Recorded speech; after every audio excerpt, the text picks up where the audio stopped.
Hello साथीहरू, म चाहिँ हजुरहरूलाई झापाबाट तेह्रथुमसम्मको मेरो यात्राको बारेमा बताउन गइरहेछु। म चाहिँ घरबाट अटो चढेर चाहिँ तेह्रथुमसम्मको यात्राको लागि लागिसकेको छु।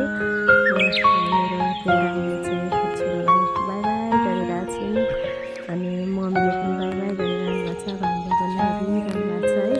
अनि बेबी र म चाहिँ अटो चढेर अटोवाला दाइले पनि हामीलाई लिएर गइसक्नु। हामी चाहिँ घरबाट यात्रामा लागिसक्यौँ। अब अटोको यात्राबाट हामी बसमा चढिसकेका छौँ।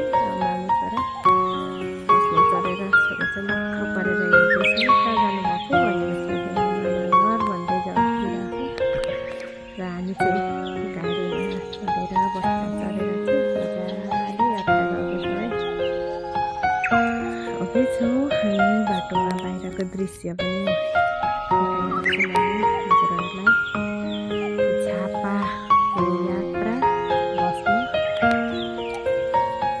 हामी चाहिँ यात्रा गरिरहेको छौँ। बसमा धरानसम्म बसमा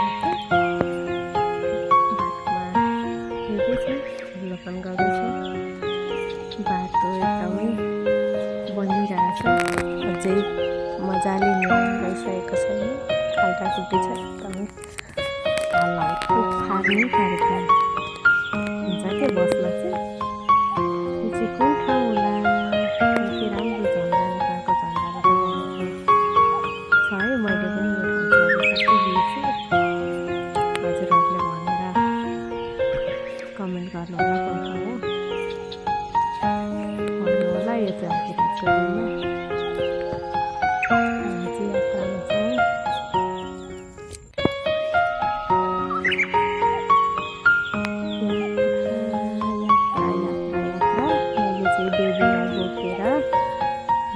बसभित्रैबाट चाहिँ यो भिडियो गरेको थिएँ। अप्ठ्यारो हुन्छ नि त बेबीसँग आउँदाखेरि, त्यही भएर खासै राम्रो चाहिँ भिडियो आएको छैन है। तै पनि मैले लिने कोसिस गरेको छु। अब हामी जाँदैछौँ धरान यात्रामा छौँ। एकदमै लामो छ यात्रा।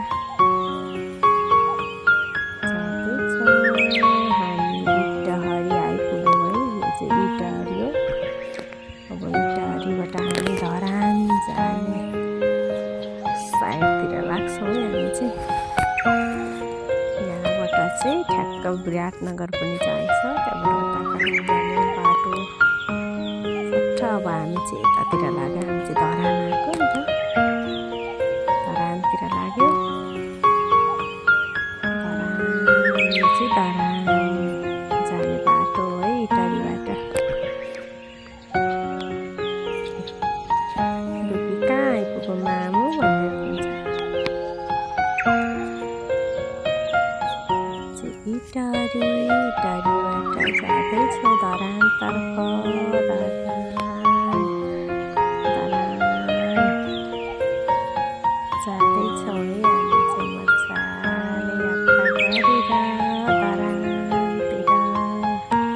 हामी चाहिँ धरान पुग्यौँ। धरान पुगेर चाहिँ बेबी चाहिँ ट्याक्सीमा चढिसकेका छौँ है। अनि ट्याक्सीमा एकछिन रोकेको बेला बेबीले चाहिँ गाडी निकै मजाले ड्राइभिङ गर्दै हुनुहुन्छ।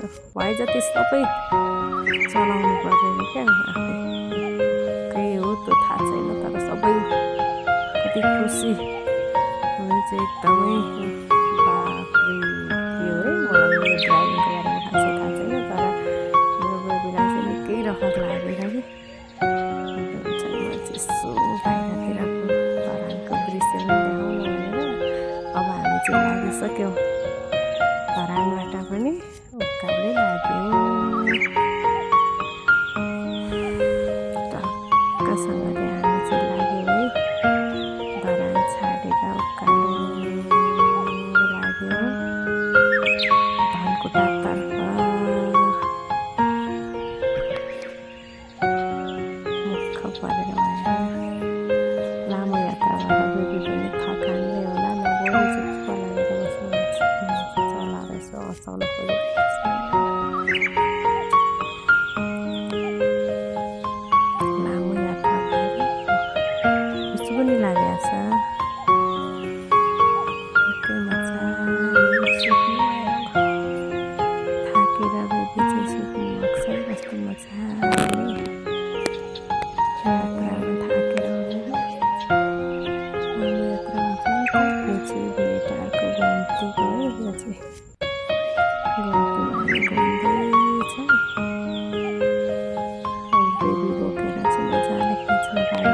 भिडियो र पनि जारी छ हाम्रो कोसिस।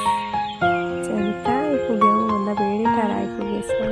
भेडेटारबाट पनि हामी लागिसक्यौँ धनकुटातर्फ। धनकुटा ओ धनकुटातिर लाग्यो। जाँदैछौँ हामी यात्रामा छौँ। बाटो यस्तो राम्रो छ है। पारिवारिक दृश्य हेर्दै हामी चाहिँ लाग्यौँ धनकुटातर्फ।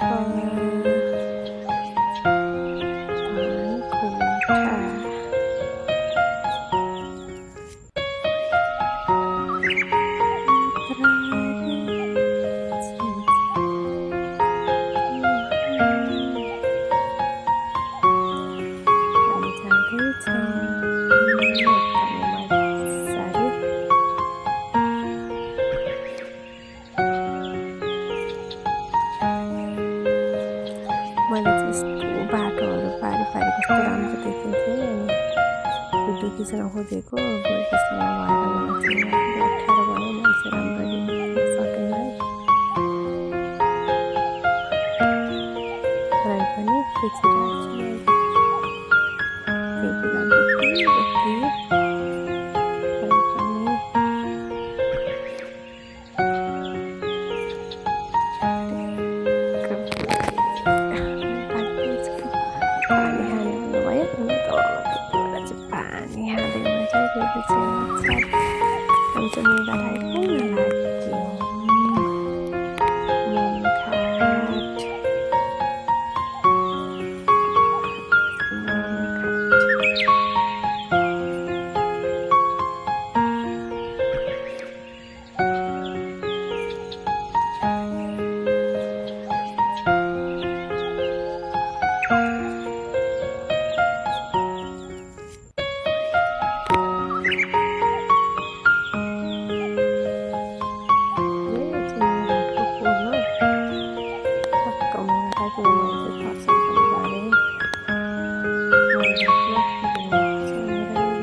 जोर पार्टी